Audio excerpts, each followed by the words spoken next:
Hey everyone, welcome back to the garden. Sort of. We're going to be doing a video inside today. I'm going to try something different since we haven't really been doing much yet outside, at least not that's film worthy. So I have a lot of design plans for garden center clients at the garden center where I work that have come in over the past couple of weeks. So I'm going to take you along and show you my design process. So come garden with me and let's design a garden.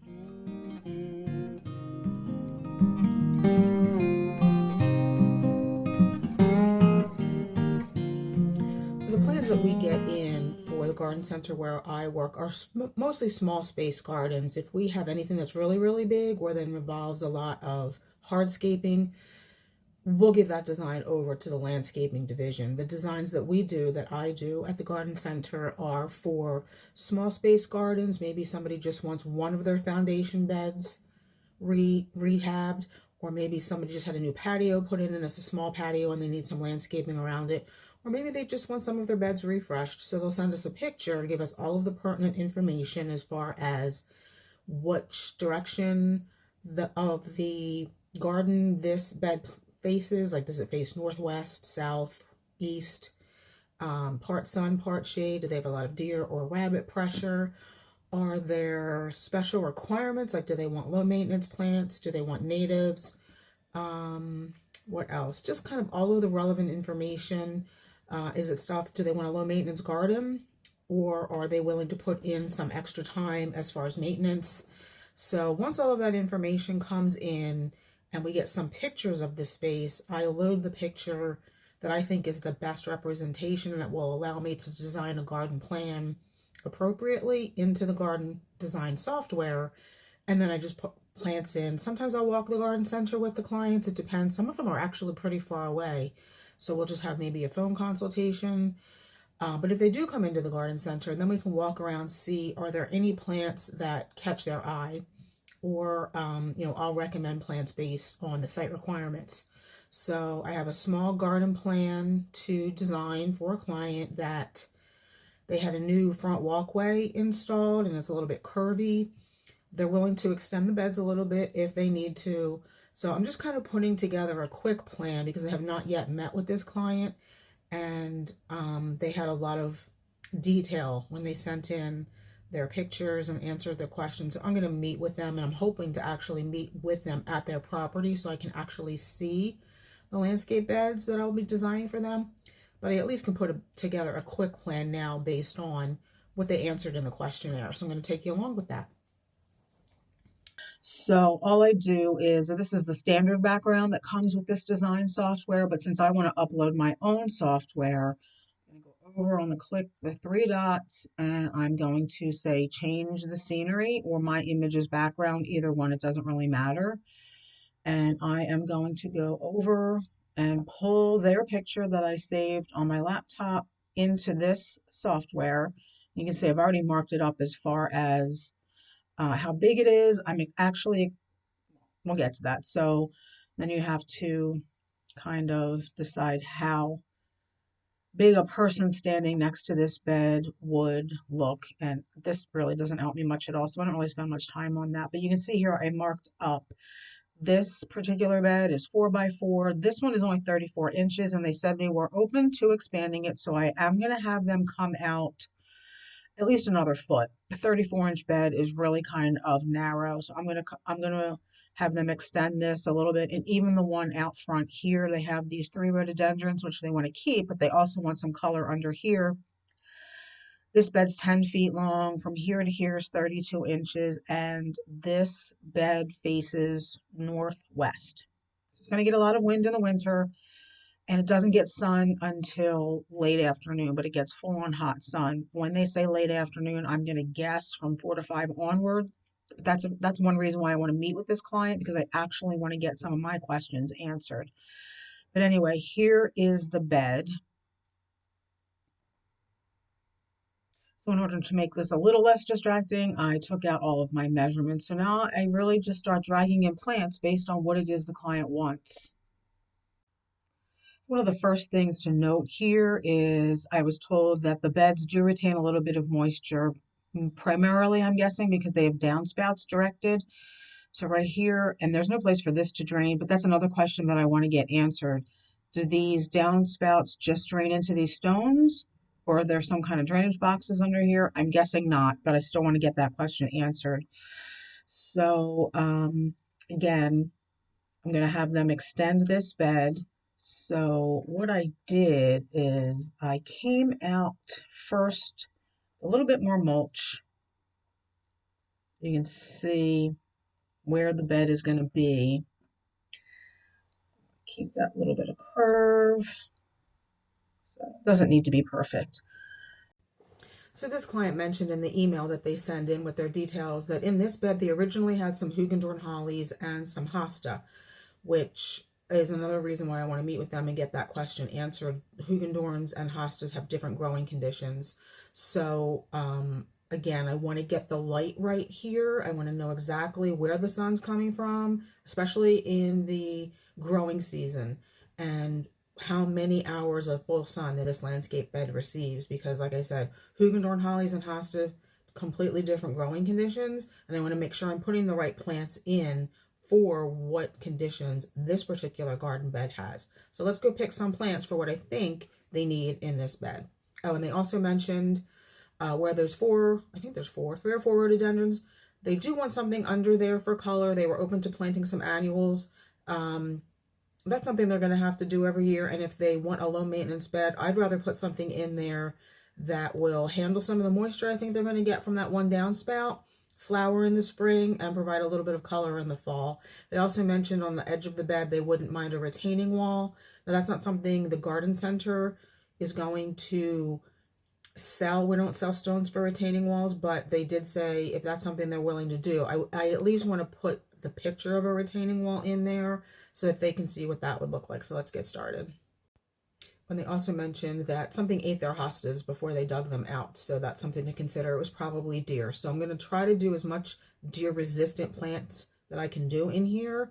And hopefully that saves them the heartache of having their plants eaten. So the client also said they like to see space between their plants. So I'm going to try to pick plants that stay small and they're not going to grow over each other. And I'm going to go a little light-handed on how many I put in here, but I'm going to start with Virginia Sweetspire for some of these wetter areas. So we're going to put one here, and I'm going to pick a small one. This one is just a Virginia Sweetspire, but I'm going to try to order Little Henry IT. They say a little bit smaller, or even a Fizzy Mizzy for this location, although I was looking up the details on the Fizzy Mizzy and the Little Henry the other day, and actually the Little Henry stays even smaller. So I'm going to put a couple of those, or more than a couple. So we're going to clone that because we're going to have one here where this downspout drains to. Maybe one other for some additional screening underneath their rhododendron, since they did mention that they wanted something here so that it wasn't just bare. I think I'd like a whole row of them, so we're just gonna go with that. And then I did put a little bit of a retaining wall in here, you can see. And then I feel like some garden phlox would be pretty in here too, just for some color in the summer, since they also mentioned that they wanted some color here at different times of the year, not just in spring or summer. So we'll put a couple there. I feel like we need something behind this Virginia Sweetspire that can handle not just the shade, but the moisture. So I think we'll put an astilbe there. I think we can find an astilbe that's will match their front door, that won't be overtaken in height by the Sweetspire. So let's try this pretty white one. Put a couple there. Astilbe do like consistent moisture. And then for winter interest, I'm definitely going to stick some boxwoods. They also mentioned they like mostly low maintenance. They don't mind shaping up some shrubs, but it sounds like that's not something that they want to do on a regular basis with all of the shrubs, but they don't mind doing some. So we're going to put two, we're going to put one here as well. And I'd like the idea of having something with variegated foliage. And I think we're far enough away here from the downspout that we can do a variegated boxwood so that in the winter you're going to have that interest. So let's go back to, let's see what it looks like in summer. I still feel like I want another little Henry Itea here. I'm not sure. Again, this is what I'm going to get answered when I meet with this client is how far down does this say moist? For now, let's add another boxwood down here. And then they also mentioned, again, they mentioned some hosta. So we'll put a couple hosta here, although I'm feeling like this is where it's going to get the most sun. I like the blue hosta, so let's do a blue. Clone that. I'm going to pick a smaller hosta, so I'm going to decrease the size of those a little. And then they also mentioned, I'm going to pick smaller. They also mentioned they like daylilies. I'm not a fan of daylilies, and I'm actually going to try to talk them out of that because they can be quite messy and require a lot of maintenance. But because they did mention it, I'm going to put some. Let's just choose a pretty yellow one. Few here. And then I also chose like a Let's Dance series of hydrangeas, like Let's Dance Skyview. That specific hydrangea is not in the software, but we'll pick a big leaf hydrangea. Big leaf, there we go.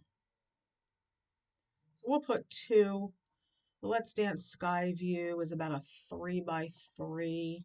I think that'll be enough space here for them to be able to see their mulch, since I did mention that's something that they want to see, space between plants. And that's it really. I mean, until I meet with them, I don't want to do too much else. Originally, I had some pretty phlox I thought we could do down here, creeping phlox for spring interest. But I don't also know how much they're willing to spend, and the price of plants can add up over time. So I'm gonna stick with this. Let's put some tags in here,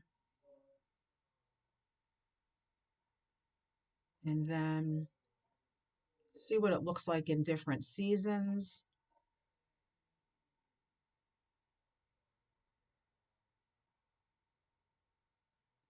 And I like that you can change in here. So this says hybrid, whatever this is, Mary Todd daylily. I can put in here whatever kind of daylily I want, but for now we're just gonna stick with that. What else? Oh, then we have this boxwood, and then just a little retaining wall. I think, can I put yeah, a little tag there. And let's see, so in spring, the sweet spire really is the only thing that's going to be blooming. Just kind of why I wanted some phlox, but we'll talk to the client. Then in summer, obviously we're going to have the phlox, the daylily, and the hydrangea, and the astilbe, the sweet spire will be done. See what it's going to look like in the fall. I think it's definitely going to get some color here from the sweet spire in the fall, and then in the winter, of course, we're going to have the boxwoods and the seed heads left over, the flower heads from the hydrangea, so that you do also get some winter interest here. So that's how I design a garden bed, based on all the information from the client, based on consultations in person or over the phone. I do like to try to get everything that they want in a design plan, but again, sometimes that can add up a lot. I don't think people expecting, a design plan that the plan itself is affordable, and then they get a cost of plants is like $2,000. So I try not to put every single plant that I would like to see in these beds, and I'll let the clients make that decision. But let me know what you think in the comments. And if you'd like to see some more of these videos, let me know. I have several more design plans that I need to work on. They are coming in fast and furious at the moment, which is kind of why I haven't been paying too much attention to my own garden. But anyway, I hope you enjoyed this, and hopefully we'll see you in the next one. Thank you for watching. Bye.